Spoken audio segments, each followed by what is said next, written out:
भुवनेश्वर में प्रदर्शित होब श्रीजीउंकर 32टी बेश आसंता 14 रु 20 तारिख जाए लिंगराज भजन मंडप में प्रदर्शनी आयोजित होब।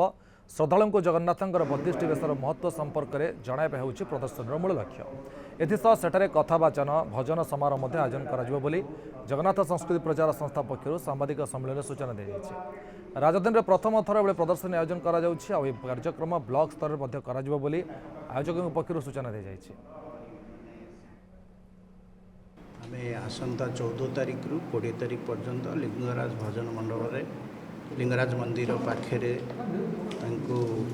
32 बेसर जगन्नाथ गोटे 32 वर्षर नूतन कर व्यवस्था करा 32टी बेसर प्रदर्शन हम से जो जगन्नाथ प्रेमी मानक समस्त को सामिल करा जो माने गवेषक साधु सन्थ जो मैंने अच्छा समस्त को ताधरे मिसे चेष्टा करें। श्री जगन्नाथ प्रचार संस्थान इंडिया सह आम अनुष्ठान मिसी बाबा लिंगराजंक कृपारू लिंगराज मंदिर रे आमर महाप्रभुंकर 32 बेश महोत्सव सह विभिन्न साधु सन्त विभिन्न अंचल आसवे से अमृतवाणी ता सहित महाप्रभुंकर नीतिकांति विषय रे समस्ते जानी ना ता विषय चर्चा करा जिवो।